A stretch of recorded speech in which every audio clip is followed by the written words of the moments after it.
Здравствуйте, это новости Татарстана. В студии Елена Зинатуллина. И вот о чем сегодня в выпуске. Весне дорогу. Погода сегодня вообще потрясающая. Хочется улыбаться, смеяться и дальше гулять. Каким выдался первый день апреля и какую погоду ожидать в ближайший месяц, расскажет Алия Сабирова. Заменят асфальт, восстановят гидроизоляцию, отремонтируют опоры. Если в дальнейшем все будет все хорошо, то придется потерпеть, ничего не поделаешь. Сегодня в Казани закрыли для движения половину моста «Миллениум». Как долго продлится ремонт, знает Рамиль Галиуллин. В стране поющего соловья. Как говорит наш педагог, хореограф, танцевать ногами это одно, а сердцем совсем другое. Какие они юные таланты нефтяного края, расскажет Аделя Закирова. Первый день апреля в Татарстане ознаменовался резким потеплением. Днем в Казани воздух прогрелся до плюс 10, сейчас немного свежее, плюс 4. Потепление приводит к таянию снега. Первые сообщения о подтоплениях поступили из Тукаевского района. Здесь вода спустилась с полей и затопила несколько хозяйств в деревне Куперле. Сейчас власти и местные жители борются с последствиями. На месте весь день работала спецтехника. Основной поток воды отвели от деревни в сторону оврага. Как сообщили в исполкоме, предпринимаются меры, чтобы перенаправить столы воды. Вышли из дома, ладно, там у меня были бетоновые бордюры. Такой коллапс у нас. Гараж начинает немножко подтапливать. Я думаю, сейчас все впереди. Резкое повышение температуры приводит к быстрому таянию снега. Это один из неблагоприятных вариантов для половодья. В ближайшие дни будет еще теплее. Экстремально высокие температуры до плюс 14 градусов. По словам экспертов Института экологии КФУ, этот месяц будет скорее напоминать май. И это будет 4-й подряд аномально теплый апрель.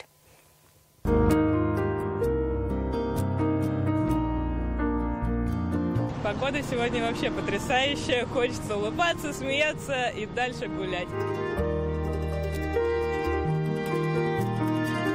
Весна максимально долгожданная. Казалось, что зима бесконечна, и ей уже не будет конца. Но наконец-то выглянуло наше любимое солнышко. Наконец-то становится тепло. Верба расцвела, теплые пальто сменили на легкие куртки, на ногах резиновые сапоги, а дети вовсю катаются на самокатах. В республику пришла весна, такая долгожданная и по-особенному теплая, как результат многолюдно в парках и скверах. Наконец-то вышло солнце, что можно погулять с колясочкой, очень приятно. Вот, поэтому очень рада. Очень много синиц. Вот, когда мы слышим пение синиц, это все весна называется, понимаете. И сердце радуется. Весна в этом году началась на неделю раньше, говорят специалисты. В апреле температура ожидается выше климатической нормы на 5 градусов. Сейчас республика находится под влиянием сибирского антициклона. Тепло принесли и юго-западные воздушные потоки. А вот циклон со Средиземного моря обеспечил рекордную температуру – плюс 20 градусов в центральной России. Пришла весна, идет активное снеготаяние. Сантиметров на 6-7 ежедневно снег у нас убывает. Так, высота снежного покрова неделю понадобится. Вот при таких температурах. Но что касается последующих месяцев, то у нас по прогнозам Гидрометцентр России июль месяц выделяется, когда температура тоже будет выше климатической нормы и мало осадков. А во все остальные месяцы более-менее все в пределах климатической нормы. Температуру ближайших 2 дней в КФУ называют экстремально высокими – до 14 градусов. Рекорд 14,8 был установлен в апреле 1983 года. Начало апреля очень схоже с маем. Прогнозы синоптиков находят отражение и в народных приметах. Если первый день апреля ясный и теплый, то лето будет засушливым. Сегодня в городе солнечно, плюс 10 градусов тепла, без осадков. Такая погода сохранится и в ближайшую неделю. В ближайшие 3 суток ситуация существенно не изменится. Осадков существенных не ожидается. Вот в ближайшие ночью, значит, вечером сегодня, ночью и утром завтра местами будут отмечаться опять же туманы.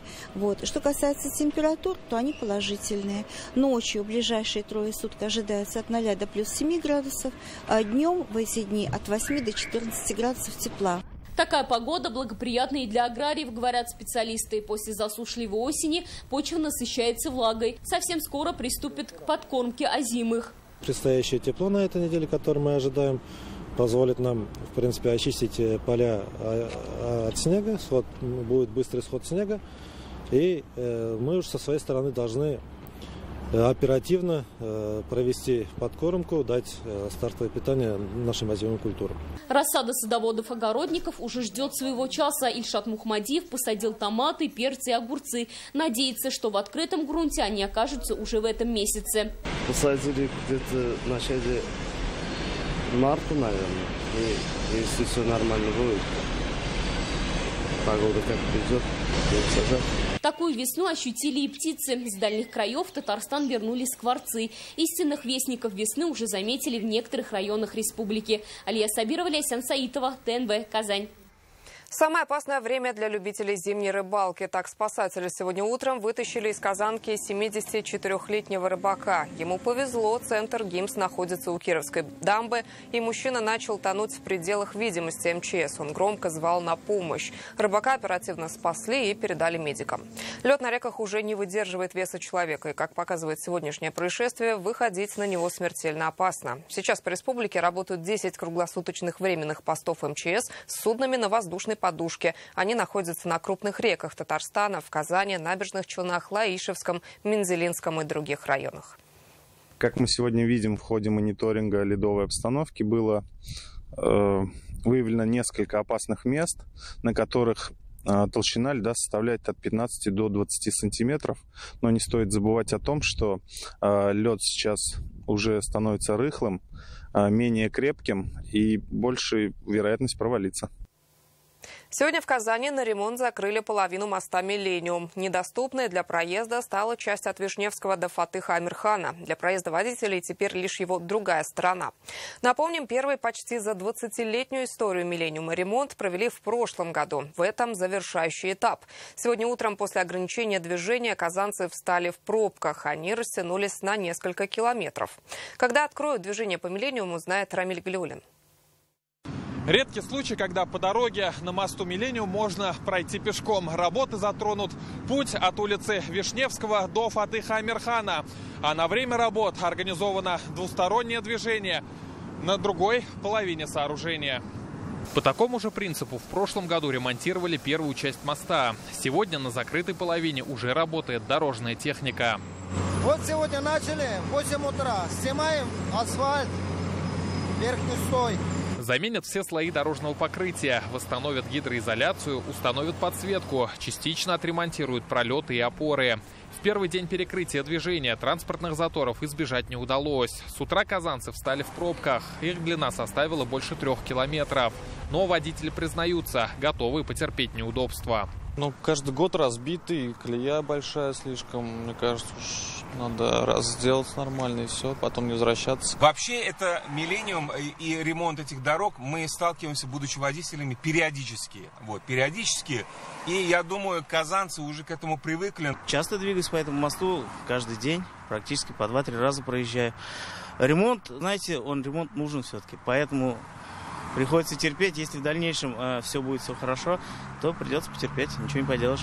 Ежедневный трафик моста – около 50 тысяч машин. Как отметили столичные власти, работы на «Миллениуме» продлятся до середины сентября.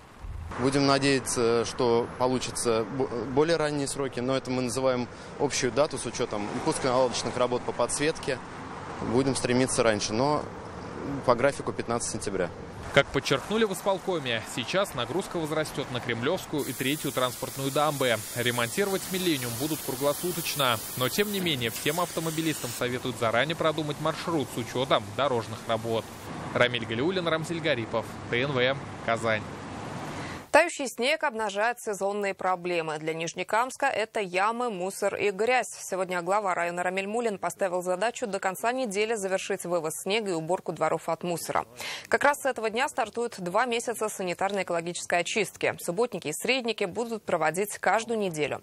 Параллельно начинается ямочный ремонт. На обновление асфальтового полотна требуется порядка 3 миллиардов рублей. Таких денег в бюджете района нет. Поэтому работы планируют провести при поддержке промышленников и республиканских кредитов.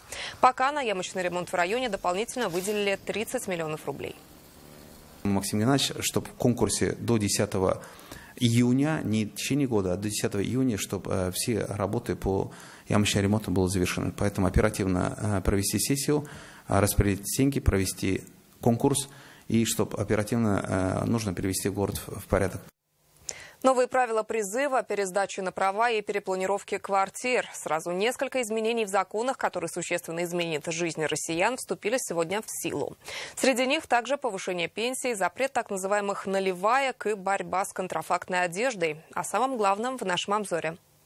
1 апреля в России традиционно начинается весенний призыв, но этот год особенный. Призывной возраст в армию повышен с 27 до 30 лет. Те, кому 27 лет исполнилось до конца 2023 года, повестки не получат. Их переводят в запас по прежним правилам.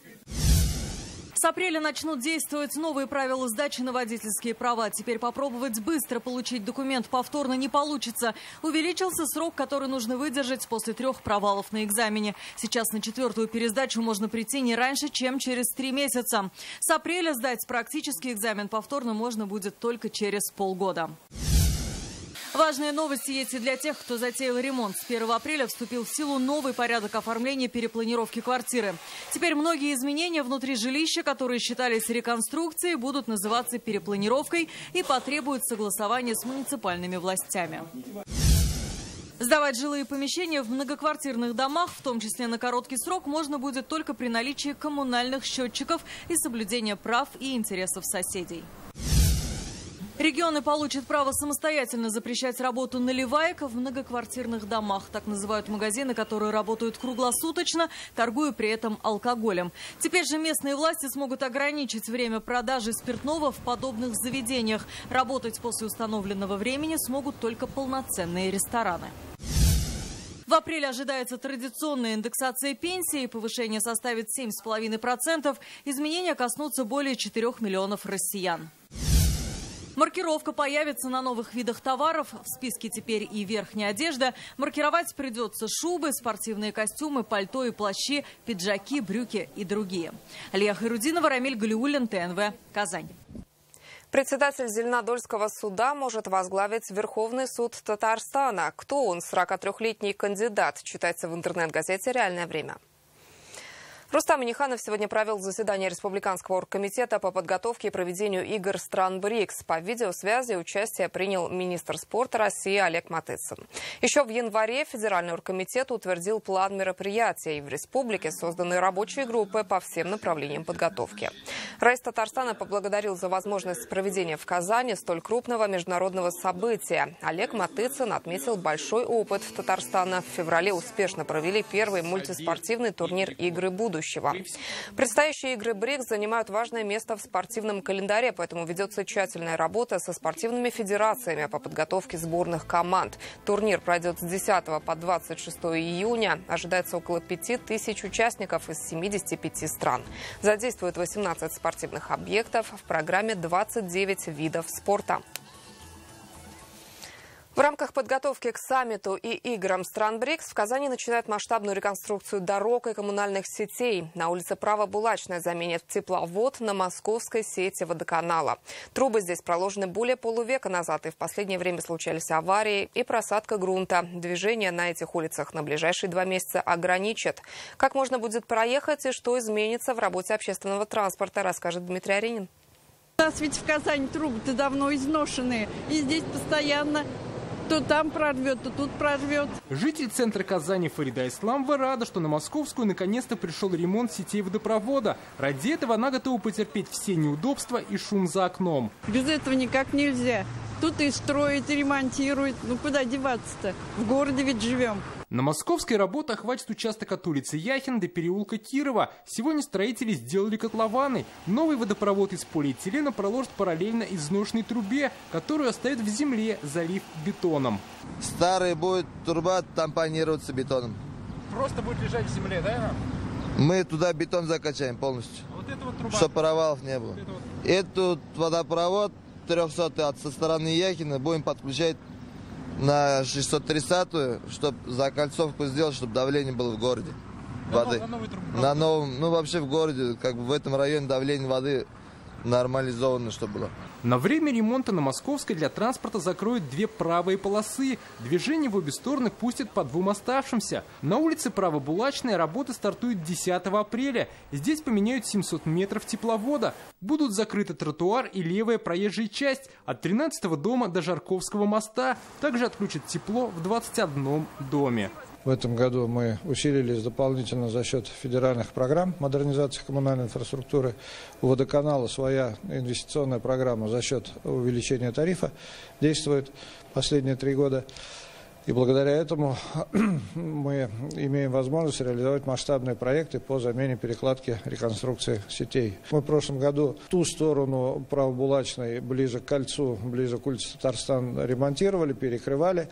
По такой же схеме будет перекрытие и в этом году. Особых проблем прошлым летом не возникло. На обеих улицах работы планируют завершить к началу лета. Кроме обычной работы по приведению городского хозяйства в надлежащий вид, благоустройства, для нас дополнительный и серьезный вызов – это подготовка к проведению саммита стран БРИКС. Международное политическое событие мы будем встречать впервые, поэтому с этой недели мы начнем плотно штабить по всем направлениям. Работа для нас известная. Как говорят казанцы, неудобства они пока не почувствовали и готовы их потерпеть. Мне не мешает. Я вот еду по Нариманово, бывший Нариманово. Замена-то необходима, конечно. Вот. Но вы знаете, почему-то у нас ремонты происходят днем, но не ночью. Поэтому вот оно затрудняет движение. Да, нормальная ситуация, все проезжаем, все хорошо. Транспорт общественный ездит, как бы все замечательно, службы работают, претензий нет. Также на время ремонта поменяют схему движения 7-го троллейбуса. От улицы Халитова он пока будет ездить до речного порта. Дмитрий Айрин, Алмазиддинов, ТНВ, Казань. С 1 по 30 апреля в Татарстане вводятся временные ограничения для большегрузов. Постановление выпустил Кабинет министров. По автомобильным дорогам регионального или межмуниципального значения нельзя будет ездить машинам, у которых нагрузки на ось превышают 6 тонн. Не попадают под ограничения пассажирские автобусы, перевозка продуктов, животных, удобрений, почты, проезд мусоровозов. За нарушение собственнику транспорта штраф до 400 тысяч рублей, грузовик задержат. Причина ограничения – в весенний период основание дороги переувлажнено. Тяжелые машины могут быстро ее испортить. Рустам Минниханов сегодня встретился с Александром Шакутиным, председателем Совета директоров компании «Амкадор». Обсудили перспективные направления сотрудничества, возможные варианты реализации совместных проектов. Белорусские производители в основном выпускают спецтехнику для дорожно-строительной, логистической, лесной и сельскохозяйственной отраслей. Сегодня свое десятилетие отметил Институт археологии имени Альфреда Халикова. В торжественном заседании приняли участие государственный советник Республики Ментимир Шаймиев и президент Академии наук Рифкат Минниханов. Они поздравили археологов и вручили им госнаграды. Институт стал одним из ведущих научно-академических учреждений по исследованиям в области археологии и истории, подготовке профессиональных кадров, реализации международных проектов. Археологическими раскопами на территории республики занялись еще в XVIII веке. Накопленный опыт в итоге привел к созданию отдельного научного института. С момента создания им руководит известный ученый Айрат Сиддиков. Археологи внесли значительный вклад в возрождение древних городов Болгар и Свияжска, инициированного Республиканским фондом Возрождения. В настоящее время в список всемирного наследия ЮНЕСКО включены 4 татарстанских объекта. Наша республика – лидер в стране по их количеству. Мы восстанавливаем сейчас города, которые, как говорится, уже полузабытые были за все эти годы. Айрат здесь показать, чтобы знали, есть человек, который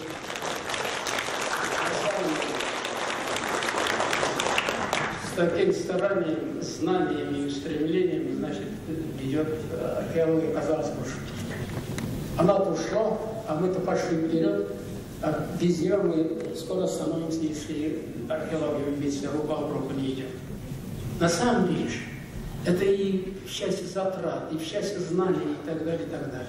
Сегодня мы отмечаем знаменательное событие. 10 лет прошло с момента создания Института археологии имени Альфреда Хасановича Халикова, Академии наук Республики Татарстан. За этот короткий промежуток времени Институт археологии стал одним из ведущих научно-академических учреждений в России. В Татарстане продолжается прием заявок для участия в предварительном голосовании «Единой России». Так партия определит своих представителей для участия в выборах в Госсовет. Сегодня документы представил действующий вице-спикер Татарстанского парламента и председатель комиссии по родным языкам Марат Ахметов. Это будут его вторые выборы в Госсовет Республики. Впервые был избран 5 лет назад. Сейчас идет на выборы, чтобы помочь татарстанцам решить их проблемы на законодательном уровне.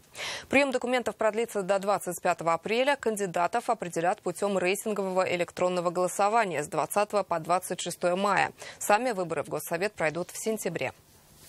Республика у нас очень динамичная. С одной стороны, есть народу сказать о чем, вот что делается, что сделано. Но жизнь не останавливается, постоянно растущие потребности, и проблемы тоже возникают изо дня в день. Самые талантливые ребята нефтяного края республики собрались на гала-концерт фестиваля детского творчества «Страна поющего соловья».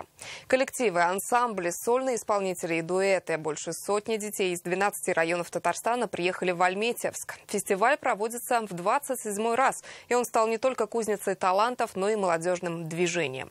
Кто покорил жюри и каким запомнится этот фестиваль, Аделя Закирова познакомилась с талантливыми ребятами. Раз, два, три, четыре, пять, шесть, семь, восемь. Ребята из хореографического ансамбля «Золотое яблочко» – самые юные участники фестиваля, но к выступлению относятся по-взрослому. В этот раз будут исполнять русский народный танец с позаранку. Главное – передать настроение. Я должен уважать свой народ, поэтому я должен заниматься тем, что я люблю, например, танцы, да? А я же люблю свою родину, поэтому я занимаюсь в этих танцах. «Страна поющего соловья» – особенный фестиваль и для родителей этих ребят. Они чем больше ездят по конкурсам, они больше свою активность показывают, они больше привыкают, у них как бы никаких волнений нету, они уже к сцене привыкшие, коллектив большой. Друзей побольше. Хорошо, отлично. Жду от тебя супер-пупер поддержки. Пожелаю мне удачи. Алия Камилова, завсегдатай фестиваля, с коллективом «Нардуган» объездила всю республику. Как говорит наш педагог, хореограф, танцевать ногами – это одно, а сердцем совсем другое. И когда ты можешь передать зрителю то, что ты хочешь, со сцены это дорогого стоит. Вот и на 27-м фестивале самые талантливые и музыкальные ребята. Именно он открыл большую дорогу в творчество юным дарованием. При поддержке благотворительного фонда «Татнефть» и фонда духовного возрождения «Рухият» фестиваль проводится ежегодно, и его популярность только растет. Вовлекая детей в искусство, безусловно, это для них очень полезно и очень, я считаю, хорошо помогает в дальнейшей жизни. И дисциплина, и увлечение, все остальное, это все помогает. Это же одно из направлений воспитания детей, и родители, я считаю, они тоже, на мой взгляд, благодарны, что вот дети их посещают такие кружки и с молодости привыкают, вовлекаются в искусство. Как говорят профессиональные музыканты, благодаря таким фестивалям «Татнефть» создает фундамент национального искусства. И «Страна поющего соловья» уже культурный бренд республики. Конкурс – это прежде всего перенять опыт по организации таких мощных мероприятий, потому что Татнефть этим очень серьезно занимается. И для нас очень важно, чтобы мы могли наладить эти контакты, потому что у нас есть детский канал. Надо, чтобы эти дети, которые талантливые, которых здесь очень много, в дальнейшем могли и с нами посотрудничать.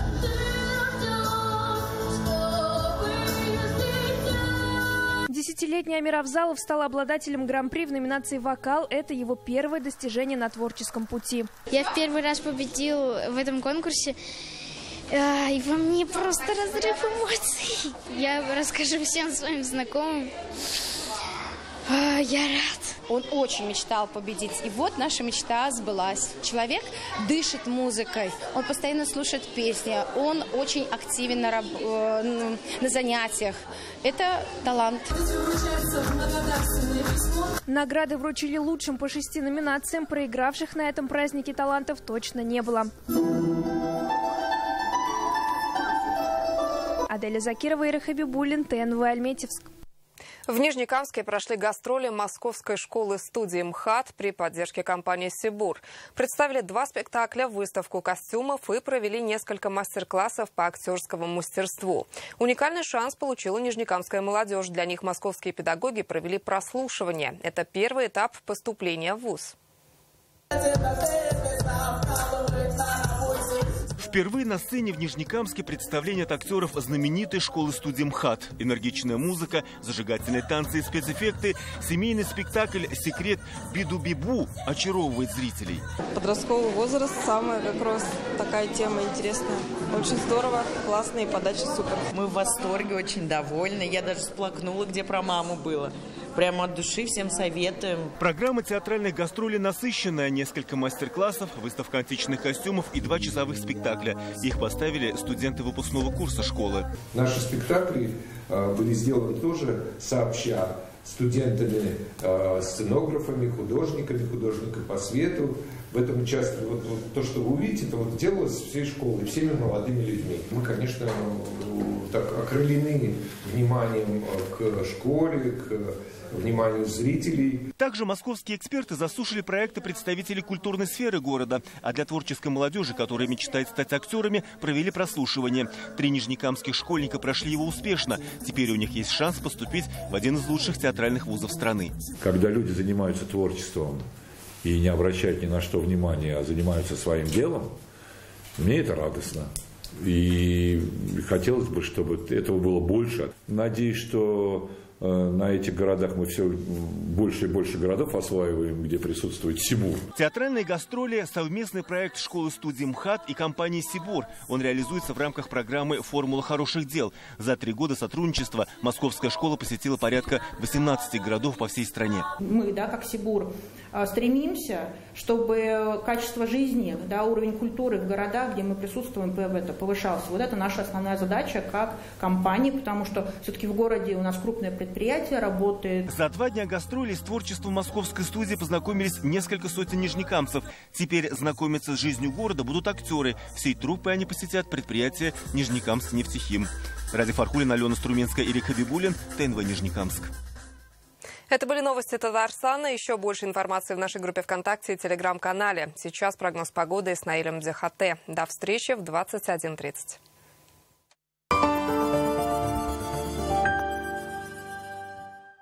ЖК «Новый свет» от Акбарсдом. Квартиры с патио и террасами от 18 тысяч рублей в месяц. Акбарсдом, дом там, где мы. Забота о себе начинается с малого.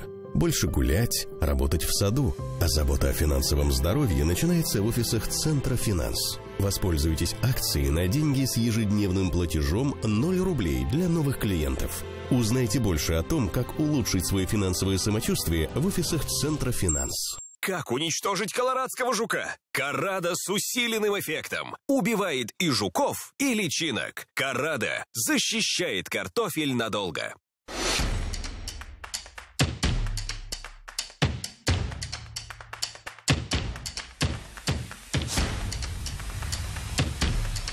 Жилой комплекс «Алтын-Яр». Счастье быть дома.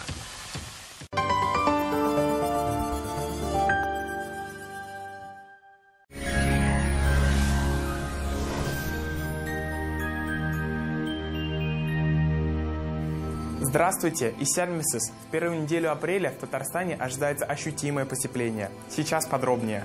По данным сервиса Яндекс.Погода, в Зеленодольске, Балтасях, Высокой горе переменная облачность, без осадков.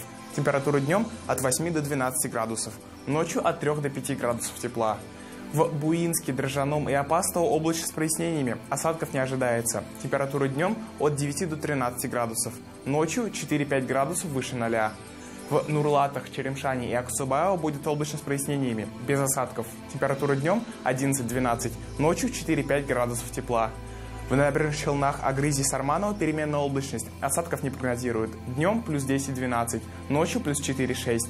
В Альметьевске, Лениногорске и Бугульме температура днем 10-12 градусов выше 0, ночью 5-6 градусов тепла. Здесь тоже облачно с прояснениями и без осадков.